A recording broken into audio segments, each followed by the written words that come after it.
It beckons to me, stretched out as far as I can see, calling me to follow. I ask, where are we going?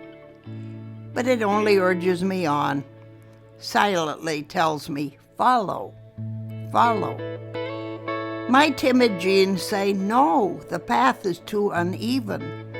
I do not know to what it leads me. But my curious mind believes there is a reason for this. So far in my life, instincts have brought me to miracles of love.